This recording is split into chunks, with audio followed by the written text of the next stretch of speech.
gentlemen, I am to transport you to the residence.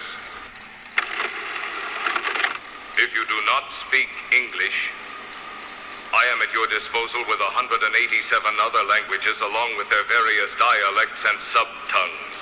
Colloquial English will do fine, thank you. This is no offense, but you are a robot, aren't you? That is correct, sir. For your convenience, I am monitored to respond to the name Robbie. Nice climate you have here. Hello and welcome back to Film Discussion, the show where we take a movie, we talk about it, we discuss it, we analyze it, we go through all the stuff. And today's episode, I thought we'd talk about a classic if you like science fiction. If this movie's a classic, it's because you are deep invested into retro sci-fi, and that's it. Anybody who's a casual movie fan has probably never seen this movie. It's not obscure. It's not an obscure movie, but it's one that nobody really watched. And if you have, it's because you love the classic sci-fi from the 50s, the 60s, all that. And we're talking about the 1956 sci-fi classic Forbidden Planet. I watched this movie recently for the first time, and I fell in love with it. Is it a well-made movie? Yes. It's not the best movie I've ever seen. It's not the best sci-fi movie of the decade. But it is a really well put-together movie, and I thought we should talk about it. There's a lot of things about this movie that I like to talk about. And right off the bat, I just want to say, if you haven't seen this movie and you're watching this discussion, thank you. If not, go check out this movie. You can probably find the Blu-ray somewhere. I'm pretty sure there's a Blu-ray of this. If not, the DVD, look it up online, you'll find it. And let's start with what this movie's about. So, Forbidden Planet is about a starship crew that goes to investigate the silence of a planet's colony, only to find two survivors and a deadly secret that one of them has. And that's it. That's the whole plot of this movie. We follow a few characters as they learn more about this planet that can inhabit humans. And right off the bat, we learn right away that this is set in the 21st century, which is something that's new because this movie comes out in the 50s. So the 21st century, and that's the century we're in now, obviously. I think if that's wrong, correct me. But I'm pretty sure that's the century we live in. So they find out that we colonize the moon. We colonize the moon, and then we go to other planets, and apparently we just keep going until we find this one. So our crew is led by Commander Adams, played by, and this really surprised me when I found out who played him, was Leslie Nielsen. I'm a fan of Leslie Nielsen. I love Naked Gun. It's some of my favorite comedic movies, and it was really exciting to see him in here. When he's younger, I did not expect to see him in here. It's nice to see him when he was young in his prime, I guess. And when I turned this on and I saw his name appear, I was really surprised to see that because I love Leslie Nielsen. It was nice to see him. And he's our main character. A lot of this movie is focused from his perspective, which is really nice because he really holds his own with everybody in this movie. And he's probably the main character who we actually care about the most. Because some of the other guys, they're not bad. Doc's okay. Lieutenant Farman. He's kind of a dick. But, there's still not, it's not a bad character. And, yeah, Commander Adams is the one we focus on the most. He's our main character. Besides Morbius and his daughter, Altera. But without Leslie Nielsen in this movie, I don't think I would have liked it as much because his performance is stellar. Like, everything he does, it's a really good performance. So let's just go right into it. It's 50 sci-fi. This is a 50 sci-fi movie. If you know 50 sci-fi, you know what the sounds are going to be like. And if you love sci-fi sounds, you are going to love this movie because there's a lot of sounds in here that are just classic sci-fi. And I can't even begin to describe them. It's just eerie and daunting and loud, and it hurts your ears because of how annoying and how loud and how just full it is because it's so much. And a lot of the sound effects used for the guns, used for the ship docking, a lot of these sounds are the same kind of sound, but they're each unique in their own way, which is really nice to see. It's just so much of the same thing, but it's really loud, and it doesn't take away from the movie. It doesn't benefit it either, though. And it's understandable for what it needs to be. I just wish there was less of it and we had more normal, realistic sounds. But I guess because we live in a modern society now, everything can be edited different, so we need certain sound effects in now. But for the 56, when this came out, it's really good. Same with the backdrops and all of the sets. They were really well made. yeah, these sets are pretty incredible for their time. Nowadays, no, they're not. This movie would never hold up. And that's okay because it's a 50s sci-fi, 50 retro sci-fi, and that's nice. But going back, when they first land on this planet, we are introduced to probably the greatest character in this movie, one of the greatest robots of movie history, and that is Robbie. And why Robbie is so good is because of how little we see of him, but the presence he has in each scene. It's like Bruce in Jaws. Bruce is the shark. If we seen more of him, it would get annoying, but the amount we see of him is just enough to make it good. And it really just captured something good every time he was on screen, because he could come across as kind of a slave to Dr. Morbius, but he has his own personality to it too, where he's not sassy, he's not angry, he's not bored, he's not depressed, he's just existing. And there's some scenes that we see him of alone, and it's one of my favorite scenes in this movie, because he's a robot, he doesn't really have feelings, he's programmed not to harm people, he's programmed to protect them. But there's this one scene where he's just putting these flowers in a vase, and it's one of my favorite scenes because it just shows that, yeah, nobody programmed him to do that. We don't see a scene where anyone's like, Robbie, go put those flowers in the vase. He just does it himself. So he obviously likes the decor. He likes having things neat, and it's nice to see that. And he's just a very interesting design. The design is really bulky, but at the same time, it's really flat and smooth, because his legs look like they're just balls stacked on top of each other, and that's really interesting. And it's such a unique design, and the way that his whole head moves. You just look at a picture of Robbie, he's got this weird thing inside of him. It almost looks like a jukebox player, you know, when you like slide the disc around and they play. That's what the top of his head kind of looks like, and it's just like a weird glowing thing inside there too. And I'm pretty sure like these screws that are on the side of his head are supposed to be his eyes, but I'm not sure. But it's such an interesting design, and he just makes the movie so much better. Without him in it, this movie wouldn't be as good as sci-fi as it holds up to be. And I think this is an instantly rewatchable movie just because you can connect so much with Robbie. But one of the things that doesn't make it hold up in modern times is the character of Altera Morbius, played by Anne Francis. And that's because we've become accustomed to a certain thing in today's society where we hold women with a little more respect. We treat them better than we did back then. Even in sci-fi movies like this, I know what I'm going to expect with the women. They're going to be over-sexualized. They're going to be used as weapons, kind of as dumb characters. But Altera just bothered me in a way that I wasn't expecting her to bother me. And that way was, she didn't do anything that wasn't for a guy, and she fell in love way too easy.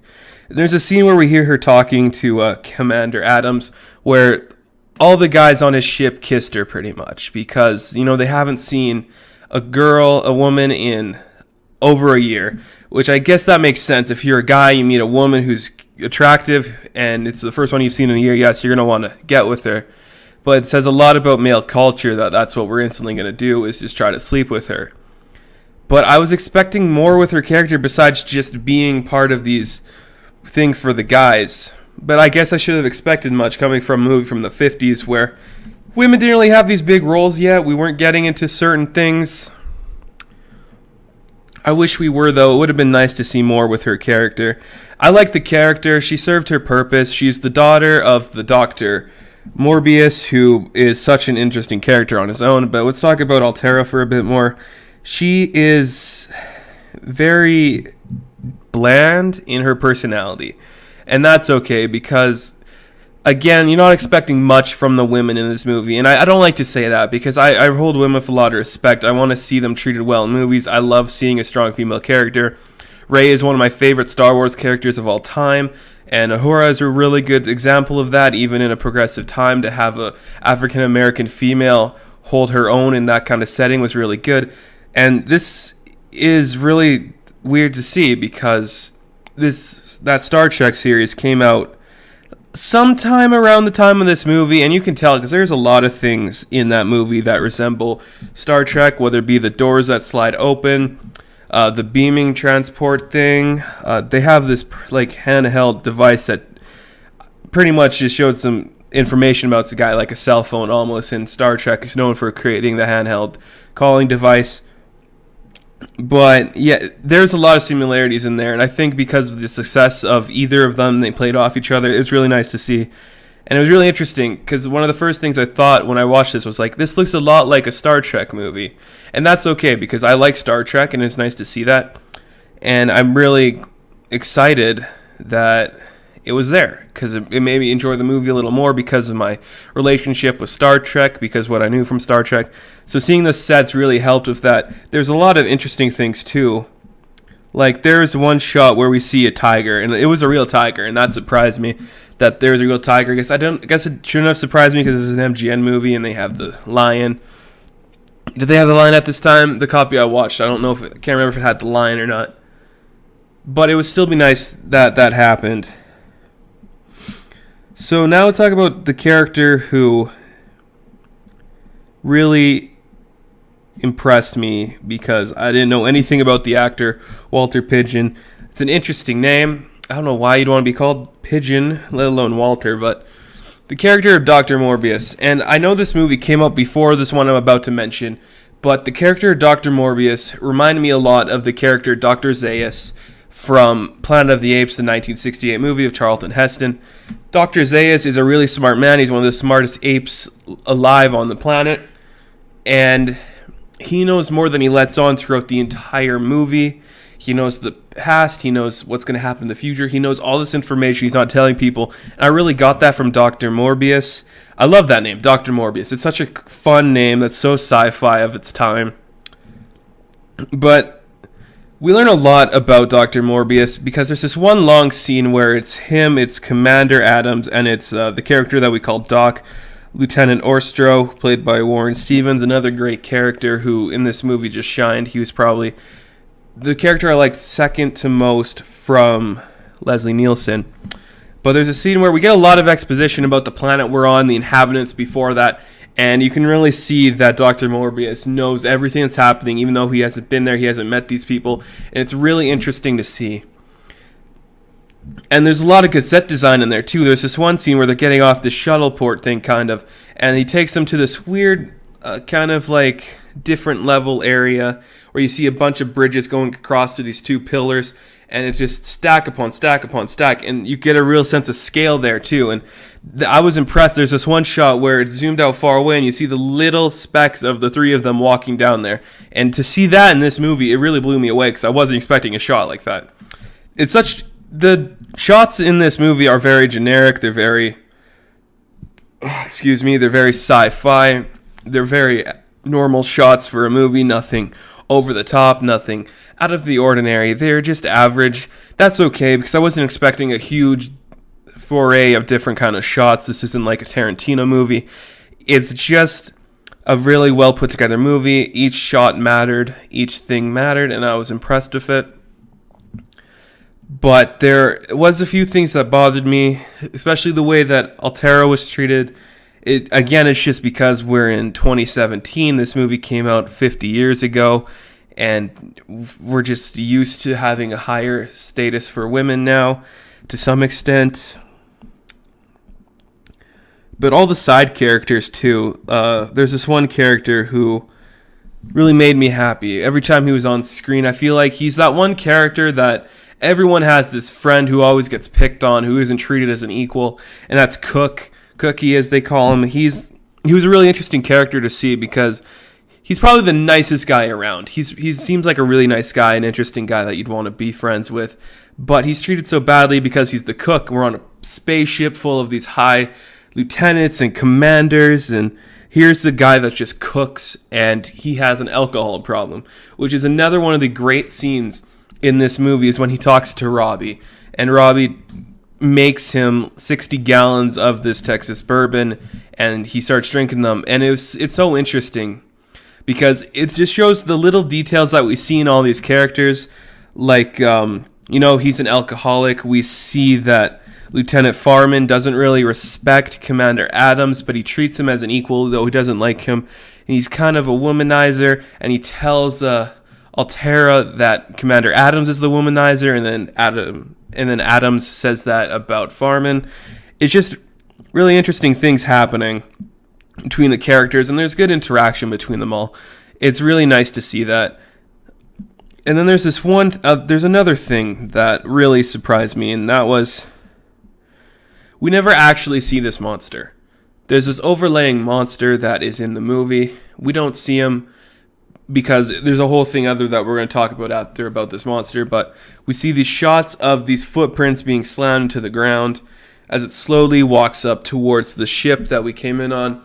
Great cinematography, great idea. It was beautiful to watch. The way that it crouched down when it got on the stairs too, it was flawlessly done. But when we get to the shot of the monster, and as it's approaching this field gate we put up around it so it can't get back in, it's really interesting to see the effects that we had. I can't tell you what they used for the effects, what they used for that, but you can see the outline of the monster, and I thought that was very interesting, and it was very well done, especially for something in the 50s, to see that kind of done. And then, of course, the laser blast we see coming at it, very singular, very block-like, and that's okay. It looked like Star Wars, just less good, and I'm okay with that.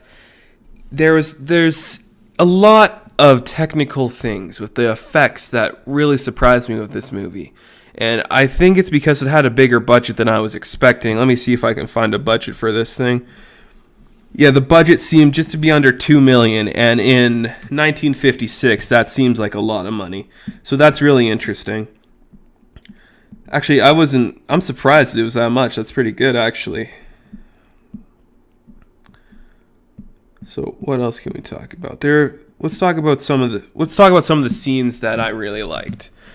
There are a lot of scenes I really liked in this. There's this one where, again, I guess this is kind of me holding women of some respect, there's a scene where Altera is getting out of the pool. She's not wearing any clothes, and part of me thinks that Leslie Nielsen's character is just going to peep on her, but he doesn't, and I like that. I like that because you can see that Leslie Nielsen's character, Adams, really holds himself as this higher person who isn't going to demean himself, isn't going to demean women. He's going to treat them with respect. He's going to be a good person, and he's going to be a decent human being. And he's like that throughout the whole movie until they finally kiss and they get intimate. I think that's because we needed some reason for Commander Adams to find love, which I don't think was really needed, but it's nice to see that, and it was really nice to see that he cherished women's privacy and respected her up until some points. There's this weird scene during the exposition scene where Dr. Morbius is telling them all about the Krall, the aliens that were there before them on that planet, where there's this weird device that you can put your head onto, put up for your brain, and you can it reads you to see where you'd rank among the Krall in intellect, and where you would go below the Krall intellect, and then you can project an image of somebody onto the screen.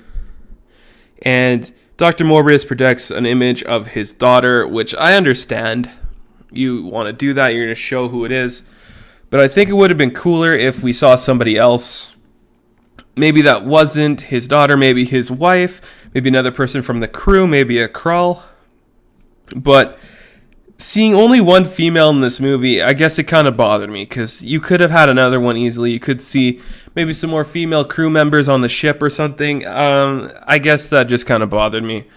And there's another really good scene when when the monster's breaking into the house that they're in, Dr. Morbius' house, and he's trying to tell Robbie to fire at it, kill it, but Robbie can't do it, so he just glitches out. And it's really nice to see that even Robbie knows what's going on. So I guess we could talk about the big reveal of this movie, and we'll start that by saying what the monster is, where the monster comes from. So there's this whole thing with Dr. Morbius about human psyche, what it means to be human, is pretty much the whole theme of this, and the morals you'll make to keep your own peace. It's kind of what I got from this, and what the difference between not right and wrong, but where your morals lie and what you're willing to do in order to keep them. And because people come and invaded his privacy, the the problem that Dr. Morbius faced when he first used the machine to read your intelligence and to project images to. It fried him. It gave him a certain ability that delved into his psyche and really changed how he acts. And it made a projection of a monster that had the ability to harm people, had the ability to hurt people. And you really see a lot of Dr. Morbius in this because he doesn't want to hurt these people, but at the same time, he's scared and he's frightened because this has happened to him before. His own insanity of seeing his crewmates get killed before makes him not want to see his daughter harmed. So the projection and the monster that we don't see, but we see the outline of, we see breaking through doors, we see a bunch of, is actually Dr. Morbius' psyche trying to kill them. And it was really interesting. It wasn't something I was expecting. I thought we were going to see a big reveal of this monster. And at the end of the movie, when we find this out, it really surprised me because it was really nice to see. It was an interesting concept, too. I wasn't expecting that. It's really about human condition, I guess, and your survival mentality, what you're going to do to keep yourself together, to keep yourself at peace, to make yourself happy. And I wasn't expecting that, especially through Dr. Morbius, because he always seemed like a Dr. Zaius, like I said earlier. He seemed like Dr. Zaius. He didn't seem shady. He seemed like a reasonable man, but there was something about him that was always off. And I guess we should have saved that for last, because I guess I still have more to talk about. So I just spoiled the movie already into this discussion, and it's good. The spoiled part was good. The whole monster revealing to be part of Dr. Morbius' psyche was good. How he sacrifices himself in order to save his daughter and to save Adams. That was really good. Yes, some people die in this. A lot of people die. And so let's talk about a character who I didn't really like. And that character is Lieutenant Farman, played by Jack Kelly. It's not that I thought this character was bad. He's just your grade A dick. He's the first person to make advances on Altera, and I didn't like that. And it was obvious she was going to go with Leslie Nielsen, but yeah, I again, it's this thing that this is not how we would treat women now. He just walks up and expects her to fall in love with him and expects all these things from her. And then we just see that throughout the rest of the thing. He's talking bad about his commanding officer. He dies. Yeah, he's one of the guys that dies, and I was okay with that. Was it a noble death? No, he just tried to shoot up the monster, make himself look like the big guy. And that's the vibe I got from him. Maybe everyone else would get a different vibe from this guy. I got the vibe that he wanted to be in command. He wanted to be superior. And there's a scene where he was talking with Commander Adams, and he said, well, she chose the superior man. And it wasn't said in a condescending way, kind of like how I just said it. It was said in more of this way of, I don't like you, but I will talk good to you because that's what you need to hear. And maybe I'm delving too much into that. That's just what I got from Farman. He was an okay enough character. Nothing special about him. I just thought he was a dick. I didn't really like him. There was a character too, Chief Quinn. We didn't really see much of Chief Quinn because he dies off screen, which is okay, especially with a monster like this that you're not supposed to see. Having characters die off screen, I'm okay with. It makes sense that we wouldn't see them all die, and I was okay with it. Then we have another character who dies, and that is the Doctor, Doc as we call him. He dies on screen, but his injury comes off screen as he tries to use the thing that Dr. Morbius did in order to make himself smarter. Maybe he can make his own monster to fight the one that Dr. Morbius made. Who knows? Who knows why he did it? Maybe to show up too. I get the feeling that all the other guys feel incompetent towards Commander Adams. Just because he's the commander, the girl fell for him. And actually, I'll take back some things that I said about Altera. She did have this one moment where she tried to make herself look good for Commander Adams. And she still did it for the guy, but she covered her legs, which was really interesting.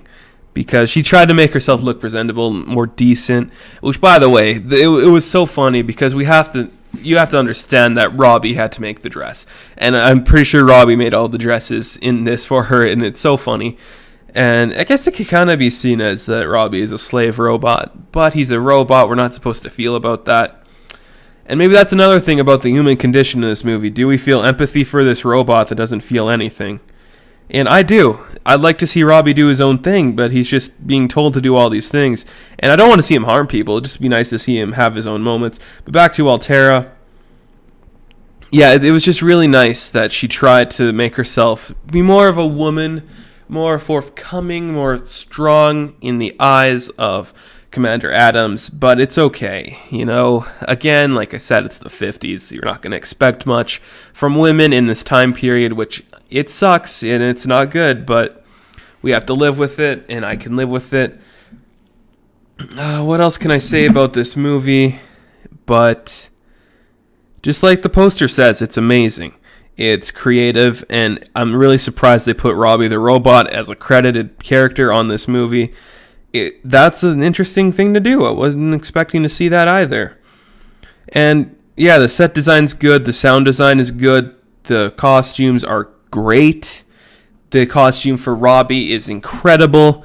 There's this one prop I really loved, and that's when we see the traced foot outline of when the creature stomps into the area, kills Chief.